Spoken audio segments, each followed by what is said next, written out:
Hello everyone. This is the second video on topic arteries of lower limb.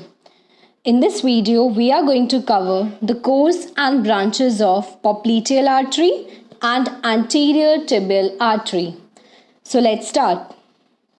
So we already studied about the femoral artery in the previous video. Quick recap. The external iliac artery, when it crosses your inguinal ligament, in this diagram, the structure in green is your inguinal ligament. When it crosses the inguinal ligament, it is known as femoral artery. It courses through the femoral triangle and adductor canal. This is your femoral triangle and this is your adductor canal. So your femoral artery courses through femoral triangle and adductor canal and it finally enters the popliteal fossa with the through an opening that is named as adductor hiatus. Right? Adductor hiatus is basically a tendinous opening in the adductor magnus muscle. So through your adductor hiatus opening, the femoral artery enters your popliteal fossa. Right? In popliteal fossa, it courses from medial to lateral side. This is your medial. In this diagram, this is your medial side and this is your lateral side. So it crosses the floor of the popliteal fossa from your medial to lateral side. In this diagram, it is clearly visible that it is crossing the floor of popliteal fossa from the medial to lateral side. Right? And at the lower border of your popliteal fossa, at the lower border of your lower border of your popliteus muscle, it terminates and divides into anterior and posterior tibial artery. We'll study anterior tibial artery in the next slide, right? So now we have to study the branches of your popliteal artery. The popliteal artery basically give it all its branches in the popliteal fossa, right? So coming to this diagram, the popliteal artery crosses the floor of the popliteal fossa from your medial to lateral side, right? It is present along with your tibial nerve and popliteal vein.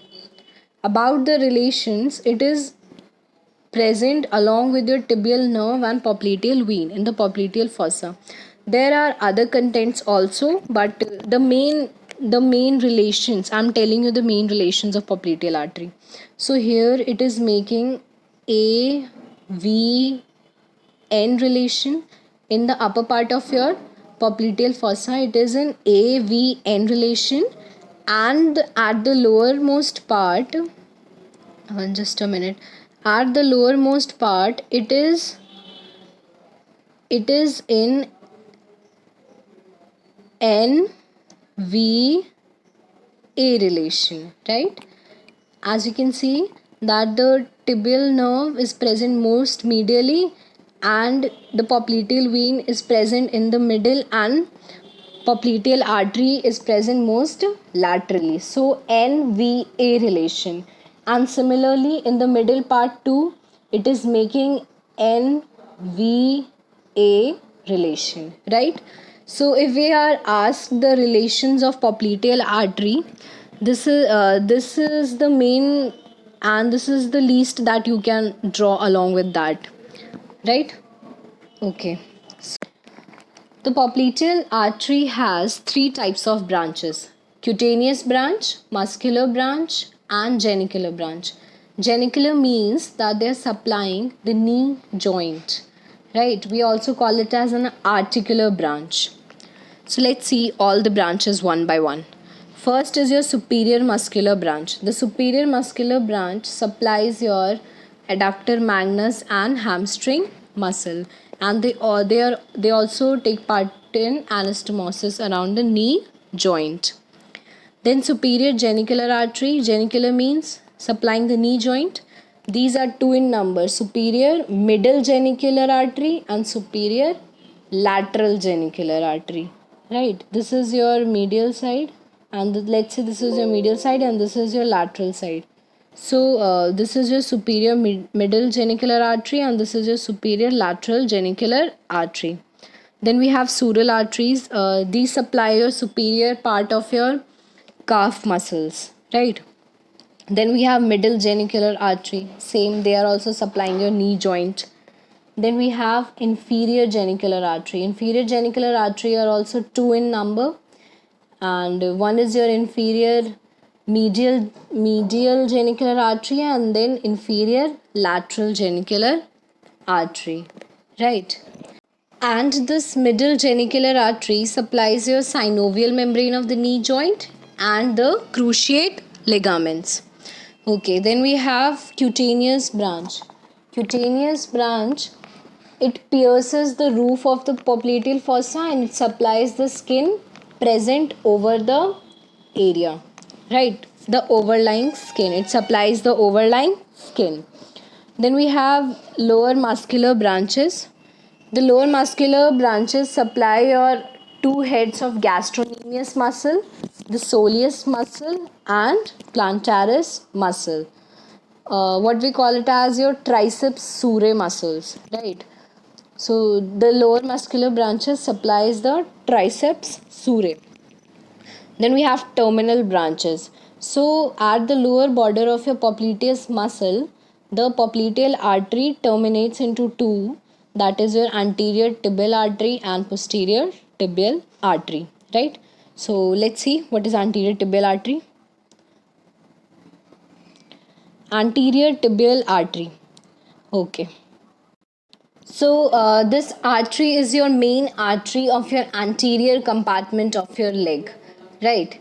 And it begins at the lower border of your popliteus muscle when the popliteal artery terminates into anterior tibial and posterior tibial arteries, right? I already told you this.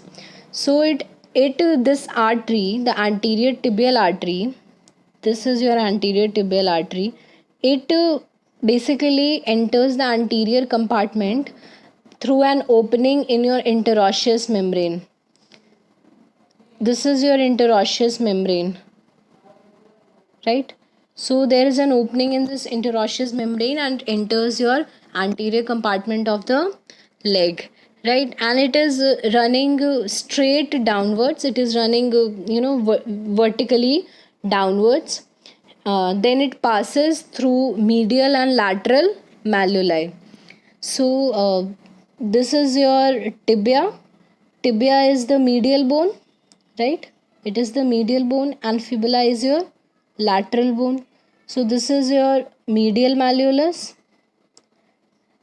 and this is your lateral malleolus, right?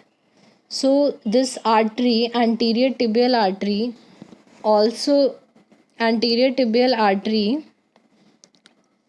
passes between your medial and lateral malleoli, and then it enters your foot where we call it as dorsalis pedis artery, that we'll discuss in the next part of this video, right? So anterior tibial artery supplies your anterior compartment of the leg. It enters the anterior compartment through an opening in the interosseous membrane. Then it runs vertically downwards, then passes between the lateral and medial malleoli. Then it enters the foot where we call it as dorsalis pedis artery, right? And okay, coming to its branches. So it give a anterior tibial recurrent artery, and this is your anterior tibial recurrent artery. This anterior recurrent artery, it takes part in your anastomosis around your knee joint, right? Recurrent means it is going backwards. It is not supplying the structures that are present forward it in front of it. Instead it is going backwards and it will take part in your anastomosis around the knee joint. Then we have some muscular branches. Muscular branches of your anterior tibial artery supplies the muscles of your anterior compartment, right? Then we have anterior medial malleolar. So This is your anterior medial malleolar artery, and this is your anterior lateral malleolar artery. As the name suggests, malleolar, it means that it is present. It is related to somewhere to your malleolus. So this the medial malleolus and the lateral malleolus. So your anterior tibial artery passes between your malleoli, and here it gives two branches, the anterior lateral malleolar artery and anterior medial malleolar artery, right? I hope this is clear to all of you. And these malleolar arteries, they also take part in anastomosis around the ankle joint, right? These arteries are also taking part in the anastomosis, and they supply your ankle joint. We'll study ankle joint in a separate video. Okay. Guys, don't forget to like, share, and subscribe. And if you have any queries, let me know in the comment section below. Thank you.